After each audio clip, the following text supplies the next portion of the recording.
जय श्री राधा कृष्ण। आइए आज हम सब सुनते हैं ज्येष्ठ मास में पीपल सींचने की कहानी। आइए सुनते हैं पीपल सींचने की कहानी। जय हो पीपल देवता की। एक गांव में 3 भाई रहा करते थे। तीनों भाई की शादी हो चुकी थी। दोनों भाई 2 बड़े भाई थे, बहुत चालाक थे, लेकिन सबसे छोटा भाई बहुत ही सीधा साधा था। बड़े भाई सारे खेतों में का काम अपने छोटे भाई से ही करवाते थे और खुद कुछ भी नहीं करते थे, और जब अनाज हो जाता सब बराबर ले लेते थे। इसी तरह घर में दोनों जेठानियां घर का सारा काम छोटी बहू से करवाती थी और खुद कुछ काम नहीं करती थी। छोटे बहू पर घर का सारा काम करती, सबके लिए खाना बनाती, किसी से कुछ भी नहीं करती थी। छोटी बहू बहुत ही धार्मिक थी, वह रोज पूजा पाठ किया करती थी। एक बार की बात है, एक बूढ़ी औरत उनके घर आई और कहा, मुझे बहुत भूख लगी है, मुझे कुछ खाने को दे दो। बड़ी बहू ने कहा, माँ जी मैंने तो अपना खाना खा लिया, अब मेरे पास खाना नहीं है, आप दूसरी बहू से ले लो। फिर बूढ़ी माँ ने दूसरी बहू से कहा, तो बेटी मुझे भूख लगी है, कुछ खाने को दे दो। तब दूसरी बहू ने कहा, माँ जी मैंने तो अपना खाना खा लिया अभी अभी, अब खाना नहीं है, आप छोटी से खाना ले लो। तब बूढ़ी माँ छोटी बहू के पास गई, उससे खाना मांगा। तब छोटी बहू ने कहा, माँ जी आप यहाँ बैठिए, मैंने अभी खाना नहीं खाया है, मैं अपना खाना आपको देती हूँ, आप खा लीजिएगा। बूढ़ी माँ ने खाना खा लिया और बहुत खुश हुई। फिर बूढ़ी माँ ने छोटी बहू से कहा, बेटी कल से जेठ का महीना शुरू हो रहा है, अगर तुम अपने घर में अन्न धन का भंडार चाहती हो तो तुम कल से पीपल सींचो, प्यासे को पानी पिलाओ, तुम्हें पूर्णिमा तक इस पुण्य का फल मिल जाएगा। यह सारी बातें दोनों बड़ी बहुएं भी सुन रही थी। दोनों बहुएं उन बूढ़ी माँ के पास गई और बोली, हे बूढ़ी माँ, हमें भी अमीर होने का कोई उपाय बतलाइए। तब बूढ़ी माँ ने कहा, बेटियों यह सबके लिए है, अगर तुम भी जेठ माह में पीपल सींचो, जलदान करोगी, तुम्हें भी पूर्णिमा तक इस पुण्य का फल मिल जाएगा। अब छोटी बहू के साथ साथ दोनों बड़ी बहुएं भी नित्य नियम करने लगी, पीपल सींचने लगी। दूसरे दिन सुबह तीनों बहू नहा धोकर पीपल सींचने गई। बड़ी बहू ने पीपल सींचा और जो प्यासी मिले उन्हें पानी पिलाया, और जो पानी बचा उसे फैलाकर घर चली आई। दूसरी बहू ने पीपल सींचा और आने जाने वालों से कहा, जिसे प्यास लगी हो खुद पानी लेकर पी लो, मैं तो बहुत थक गई हूँ। फिर बचे हुए पानी को वहीं फैलाकर वह भी घर चली आई। छोटी बहू ने पीपल सींचा और पीपल सींचने के बाद वहीं पर बैठ गई और भजन कीर्तन किया और कथा कहानी सुनने लगी, और जो भी प्यासा आता जाता उसे प्यार से खुशी खुशी पानी पिला दिया करती थी। जब पूरा पानी खत्म हो जाता तब वह घर आती थी। इसी तरह पूरे जेठ का महीना बीत गया। जेठ की पूर्णिमा की अगली सुबह तीनों बहुएं ने अपना अपना घड़ा देखा, तो बड़ी बहू के घड़े में 1-2 सोने के मोहरे थी और दूसरी बहू के घड़े में बिल्कुल खाली था, उसमें कुछ भी नहीं था। लेकिन छोटी बहू का घड़ा सोने के सिक्कों से भरा था। और तब उन दोनों बहुएं ने कहा, भगवान यह आपकी कैसी माया है, हम तीनों ने जब नित नियम बराबर किया था तो आपने धन देने में बराबरी क्यों नहीं की, हमें कुछ नहीं दिया और छोटी बहू को घड़ा भर के सोने के सिक्के दिए। तब जेठ मास के देवता प्रकट हुए और कहा, बड़ी बहू तुमने जो दान किया था वह उसी का फल है, और दूसरी बहू तुमने जो हर प्यासे से यही कहा, मैं थक गई हूँ, खुद ही पानी पी लो, तुमने तो कोई दान किया ही नहीं, इसीलिए तुम्हें दान का कोई फल नहीं मिला और तुम्हारा घड़ा खाली रहा। लेकिन छोटी बहू ने बड़े प्रेम भाव से प्यासे को पानी पिलाया, जब तक इसका घड़ा खाली नहीं हो जाता तब तक लोगों को पानी पिलाती रही और भगवान का भजन कीर्तन करती रही, इसीलिए इसके पुण्य का फल तुमसे ज़्यादा है। फिर दोनों बहुएं भगवान के पैरों में गिर पड़ी और दोनों बहुएं ने उनसे क्षमा याचना की। दोनों को पश्चाताप के आंसू देखकर भगवान को उन पर दया आ गई और भगवान ने उन्हें भी माफ़ कर दिया और उनके घड़े को भी सोने के मोहरों से भर दिया। फिर सभी लोग मिलकर प्रेम भाव से रहने लगे। जय हो ज्येष्ठ मास की देवता की। जैसे आपने बहुओं पर अपनी कृपा दृष्टि बनाई, वैसे इस कहानी को कहने सुनने वाले पर भी अपनी कृपा दृष्टि बनाइए। आइए सुनते हैं पीपल सींचने की दूसरी कहानी।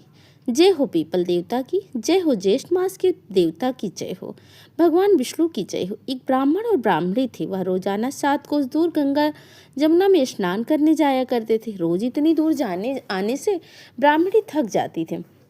एक दिन ब्राह्मणी कहती है कि कोई बेटा बहू होती तो घर पर आते तो खाना बना बनाया मिलता, कपड़े धुले मिलते। ब्राह्मण कहता कि तूने बहुत बढ़िया बात कही है, चल मैं तेरे लिए बहू ला देता हूँ। ब्राह्मण बोला, एक पोटली में थोड़ा सा आटा बांध दो, उसमें थोड़ी मोहरे और सरफी डाल दो। उसने पोटली बांध दी और ब्राह्मण पोटली लेकर चल दिया।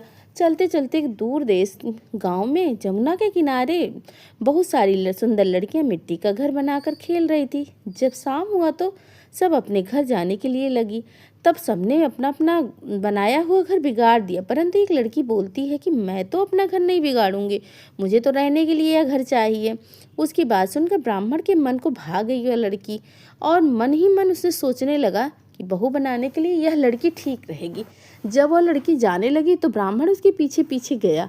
जब वह लड़की अपने घर पहुंचती है तब बूढ़ा ब्राह्मण बोलता है, बेटी ज्येष्ठ का महीना चल रहा है, मैं किसी के यहाँ का खाना नहीं खाता हूँ। तुम अपनी माँ से पूछो कि मेरे आटा छान कर 4 रोटी बना देगी क्या? यदि वह बना देगी तो मैं रोटी खा लूँगा। लड़की अपनी माँ की सारी बात बता देती है। माँ कहती है, बेटी बाबा से कह दो कि रोटी में 4 रोटी वह भी खा लेंगे। लेकिन लड़की कहती है कि माँ वह बाबा वह खाएंगे नहीं, आटा उनके अपना ही छान कर उनका बनाओ तभी वो खाएंगे। माँ कहती है, ठीक है, जब बाबा से कह दे अपना आटा दे दे।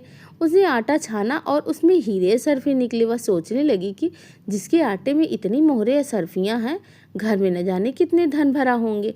जब ब्राह्मण रोटी खाने बैठा तो लड़की की माँ बोली, बाबा तुम लड़के की सगाई करने जा रहे हो क्या? बाबा बोले कि हाँ, मेरा लड़का तो काशी जी पढ़ने गया है, लेकिन अगर तुम कहो तो मैं खान कटोरी से तेरी लड़की को ब्याह कर ले जाऊंगा। लड़की की माँ बहुत खुश हुई और उसने अपनी लड़की के ब्याह कटोरे से करवा दिया, विदा कर दिया। बूढ़ा ब्राह्मण अपने साथ घर बहू लेकर आ गया। उसने दरवाज़ा खटखटाया। दरवाज़ा खोल, मैं तेरी बहू लेकर आया हूँ। बहू का स्वागत सत्कार कर ब्राह्मणी बोली, दुनिया ताने मारती ही है, अब तुम भी ताने मारने लगे हो। हमारे दो तो 7 जन्म तक कोई बेटा बेटी नहीं है, तो बहू कहाँ से आएगी? ब्राह्मण बोला, अरे तू दरवाज़ा तो खोल। दरवाज़ा खोला तो सामने बहू खड़ी थी।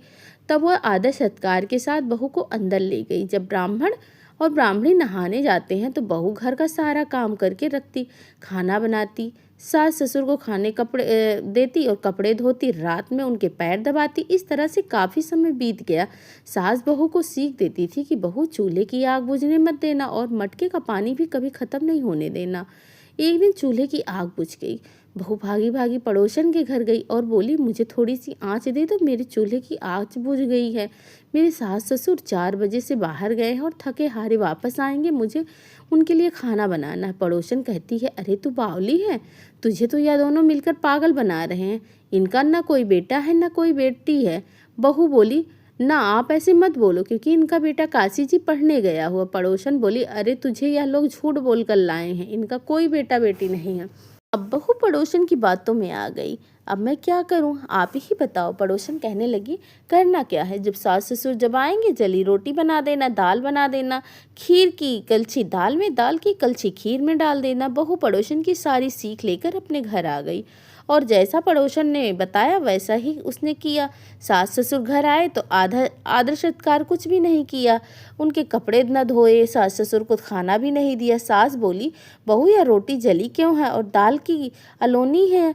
बहू पलट कर जवाब देती है, आज यही खा लो सास ससुर जी, अगर एक दिन ऐसा खा लोगे तुम्हारा कुछ बिगड़ नहीं जाएगा, मुझे तो जीवन भी भर अनूठी रहना है। बहू की बातें सुनकर सास बोली कि आज तो बहू ने अच्छी सीख नहीं सीखी। अब बहू फिर से पड़ोसन के घर भागती है और कहती है, अब आगे बताओ क्या करूं? पड़ोसन बोली, अब तुम 7 कोठों की चाबी मांग लेना। अगले दिन जब सास जाने लगी तो बहू अड़ गई कि मुझे 7 कोठों की चाबी दे दो। तो ससुर कहने लगे कि दे दो चाबी, आज नहीं तो कल इसी को चाबी संभालनी है, हम आज हैं कल नहीं रहेंगे, चाबी इसे दे दो। सास ससुर के जाने के बाद बहू ने कोठे खोल कर देखे तो किसी में अन्न भरा, किसी में धन भरा, किसी में बर्तन भरे, सभी में अटूट भंडार भरे थे। जब बहू ने 7वां कोठा खोला तो उसमें महादेव जी, पार्वती जी, गणेश जी, लक्ष्मी जी, पीपल पथवारी ठाकुर जी, दामोदर जी, तुलसीदास जी, बिहड़ा, गंगा जमुना बह रही थी। वहीं एक लड़का चंदन की चौकी पर बैठा माला जप रहा था। अब देखकर बहू लड़के से कहती है, तू कौन है? लड़का कहता, मैं तेरा पति हूँ, दरवाजा बंद कर दे, जब मेरे माँ बाप आवेंगे तब खोलना। सारा नज़ारा देखकर बहू खुश हो गई, नाचने फिरने लगी, 16 श्रृंगार कर सुंदर वस्त्र पहनकर ससुर का इंतजार करने लगी। उनके लिए 36 प्रकार के पकवान बनाकर रखे। सास ससुर जब वापस आए, उसने देखा कि उनका खूब आदर सत्कार किया, उनके कपड़े धोए, उनके पैर दबाए।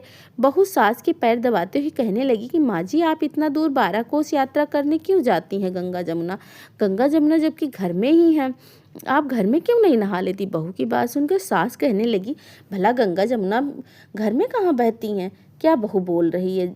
हाँ माँ जी, चलो मैं दिखाती हूँ आपको। उसने 7वां कोठा खोला, दिखाया। उसमें गंगा जमुना बह रही थी। 36 कोटि देवी देवता विराजमान थे और वहीं तिलक लगाकर चंदन की चौकी पर एक लड़का बैठा हुआ था, माला जप रहा था। ब्राह्मणी ने कहा कि तू कौन है? लड़का बोला, मैं तेरा बेटा हूँ। बुढ़िया फिर बोली, तू कहाँ से आया है? लड़के ने कहा कि मुझे पीपल के देव ने भेजा है। बुढ़िया कहने लगी कि यह दुनिया कैसे जानेगी तू मेरा बेटा है? मेरा देवरानी जेठ जेठानी अगल बगल पास पड़ोस कैसे जानेगी कि तू मेरा बेटा है?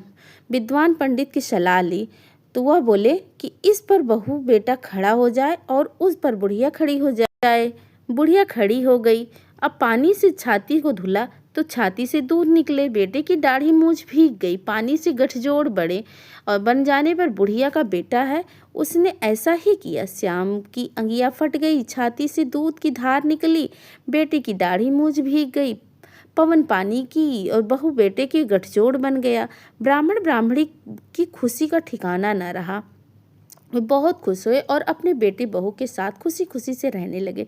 पीपल के देव, जैसे आपने ब्राह्मण ब्राह्मणी पर अपनी कृपा दृष्टि बनाए रखी, वैसे अपने सभी भक्तों पर अपनी कृपा दृष्टि बनाए रखना। जय हो विष्णु भगवान की, जय हो पीपल देवता की।